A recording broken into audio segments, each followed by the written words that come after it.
All right, my name is Jared, and today I want to go over, I'm going to create a list of videos, a couple different videos, doing a code review of an application I built in Python called my.Breadth. It's a finance, investment, trading related application. And I'm going to go through and take a look at everything.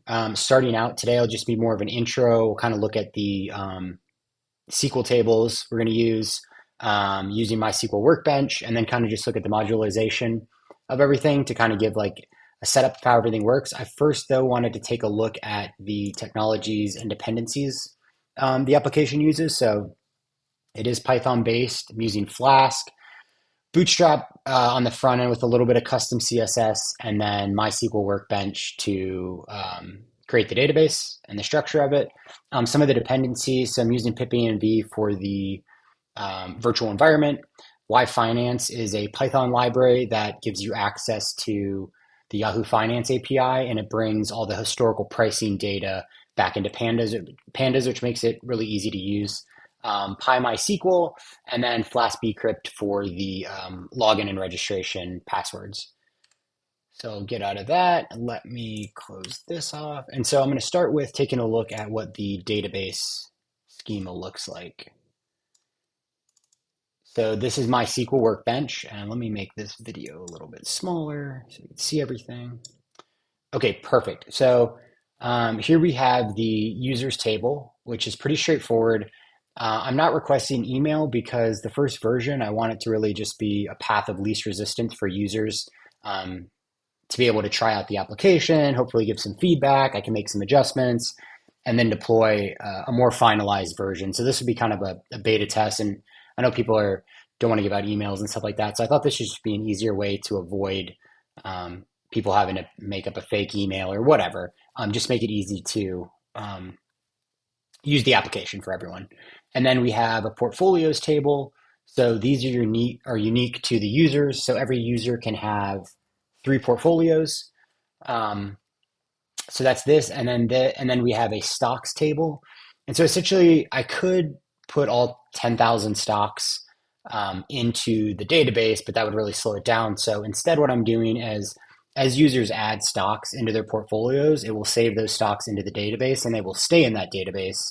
Even if a user removes a portfolio, let's say it has, Microsoft in it, if they delete their portfolio or delete it from their portfolio, it will still keep the stock in the stock database. And over time, it'll just basically have the most common stocks available, because these stocks will still have to go out to the Yahoo Finance, using the Yahoo Finance API to get historical pricing data and things of that nature. So the stock table is just holding the name of the stock, which it gets using Y-Finance the first time it's ever put in.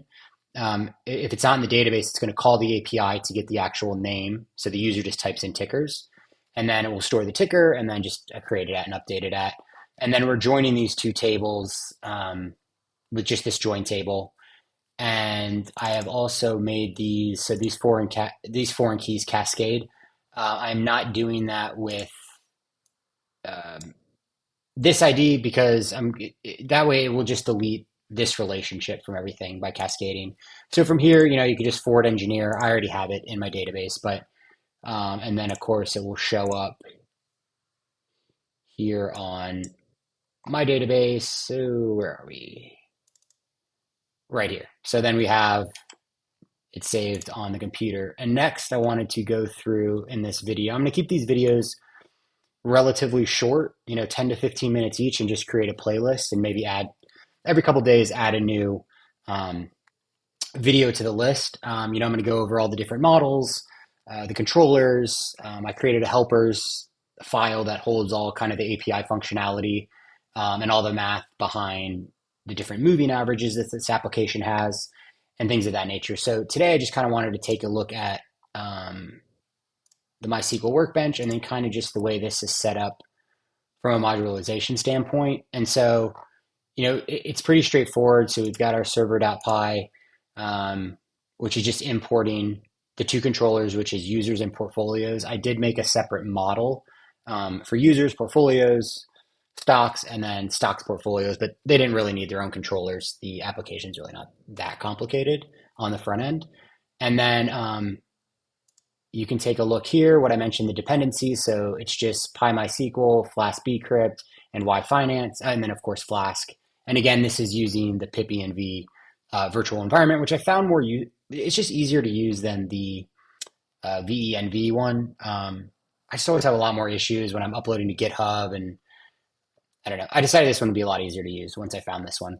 Um, Things like the notes.txt will get deleted. Test.py, this is where I just kind of mess around with some different stuff if I'm having trouble. These will get deleted before deployment. Then we have just basic init. And then here inside the Flask app folder, and this is I do save the schema. And then we've got our config, which has all the MySQL connection in there. We've got controllers, as I mentioned, just portfolios and users here. The models, we've got one for the portfolio, which again, as I mentioned in the table, is just ID, name, user ID, and then a self.stocks, portfolio stocks, name and ticker. The stock is just name, ticker, and ID. And then the user has the first name, last name, username, password, and then a empty portfolios list here. Then inside the static folder, I do have a little bit of custom CSS, not much. I don't love Bootstrap's color scheme necessarily, so I changed a few things there, try to make it look a little bit more professional. And I may add a few more things here. And then in the data file, I just have this helpers.py, which is, so I put all the functionality of the API within the helpers file. That way you could just import yfinance once, and then there's just a little date time stuff that needs to happen here. And I'll go through this entire file and how I do have a video of how to do all this functionality just on the back end, but this has to do a little bit more as far as like caching data, batching the API calls, because if a user has hundreds of stocks, it's a lot of different API calls. So in this, I actually have it so that it'll cache the data and make batched API calls, which is, I really like using this because if the data dictionary already has all the data we need, like within the last, it's about 5 minutes it'll store it for. It doesn't have to keep, every time you change pages, going out and getting new information. So it's a really useful thing to use. This data thing is just, this will also get deleted. This just has some of the sectors and subsectors and things I use in here. I don't have any custom JavaScript, but may do that. Right now I just use something, use Flask to do error messages. And this function, this can actually, go ahead and just remove this. I don't need that anymore. Move to trash. And then I'll just give a little preview of, this is the application. If I log it in here, and I'll do a full front end run through of this. Remember the password. And so here's where we can see the portfolios with the different stocks in them. And these are what, if we create a portfolio, you can type in portfolio 1 and you just type in a few. I guess we're just going to type in semiconductor companies. AMD and TC. And so what this will do is when you create the portfolio, if the stock doesn't already exist in the stock database, it will add it. If it's already in there, it'll just pull the stock ID, and it's going out using yfinance and getting the names of everything. Unless, again, it's already, like it was, like ARM would have already been in the database from here. And then you can go here and take a look at some things that are already stored within the database. So